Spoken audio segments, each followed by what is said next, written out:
Hey everybody, how was your week? Did you have an easy time expressing your love to people that you care about in your life? Or did you find it really difficult? Where are you with that? Did you have an easy time, a difficult time? Did you feel good about it? Was it well received? You know, all those things. Let me know. If you have any questions or anything, let me know. Leave me a comment below. A suggestion, if you had a hard time with expressing your love this week and receiving love this week, try looking at Gary Chapman's book called The 5 Love Languages. It's been a pretty influential aspect in my life to help understand how people express their love differently, and that if it's not the same as ours, it does not mean they don't love you. They're just different about how they express it. So definitely, if you had a hard time, check that out.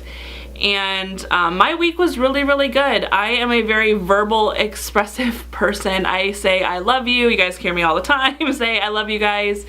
And I'm a very like huggy, touchy person. I hug people when I meet them. I'm one of those people that if I meet you, I'm like, oh hi, and I hug you. I don't just like shake hands. You know, I'm a very verbally, bubbly, expressive person. So that's kind of my love language. And so for me, expressing love this week was not something overly difficult, because I feel like I'm naturally like verbally expressive and bubbly like I said. So I had to think about how I could really kick it up a notch, and so I started doing more things to express love. So I was doing little things mainly for my husband and, you know, my family around here, because they're the easiest ones to do expressions of love for. You know, I'll do donations, little expressions of love and things like that, but you know, like I made my husband's coffee, you know, in the morning, and I do little things like that just to help the day go smoother for him, and just little gestures like that is how I've been kicking it up a notch. I know that we're both very busy people, so, you know, it's like those little things that I can squeeze in here and there just to say, hey, I love you, you know, I care and I appreciate you. So that was how my week went. And again, I pretty much made a list because that was how fast my week went by. And getting into the final week of February, this is crazy, isn't it? Final week. I wanted to say there's a couple different options. So first, if you are feeling the rose quartz this month, excuse me, do a rose quartz journey, do a meditation with rose quartz, and allow yourself to receive messages from your rose quartz ally and see how that works for you. Maybe there's something that it can help you release. Maybe it's something that can help you gain. And so if that's kind of like what you're feeling, you've really been enjoying working with your rose quartz, then continue working with it and get messages from it as your final week of February. Or if you're feeling it, maybe you could go back to week 2 or week 3 here that we just completed and think about a subject in those 2 weeks that may have been a little more difficult for you. Did you have a difficult time expressing love? Did you have a difficult time expressing love for yourself? Think about something that you had a little bit of a harder time with, and do some automatic writing on it for the rest of this week. This coming week is the last week of February. It's just so bizarre. So do some automatic writing on it. And if you're not familiar with what automatic writing is, it is when you take a subject. So for example, let's use, you know, say I had a hard time loving myself.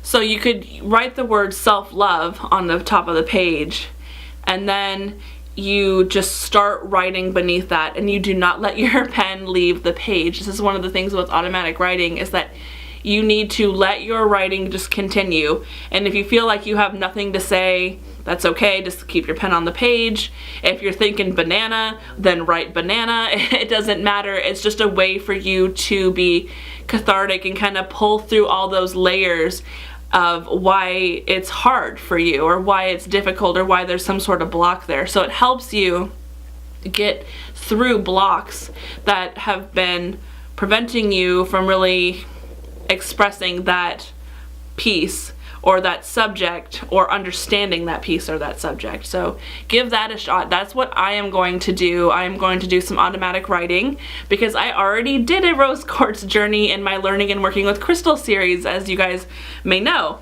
So I will leave a link to the rose quartz journey if you guys are interested in seeing that again. There's also lots of other videos with the learning and working with crystal series that there's so many of them over there. So I picked like 3 from every chakra, so lots to work with.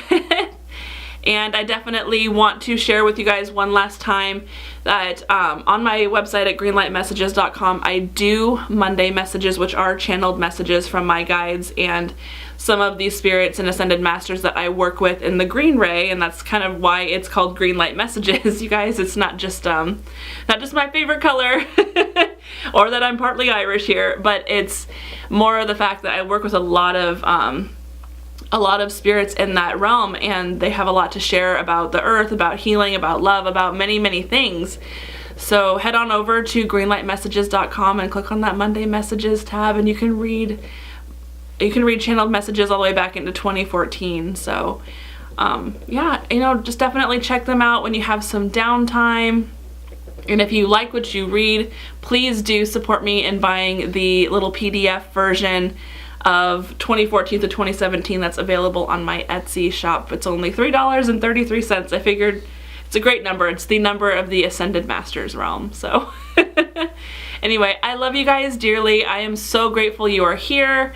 I appreciate you, and I look forward to seeing you on March 1st. Have a good final week of February, and I will talk to you very soon. Bye guys.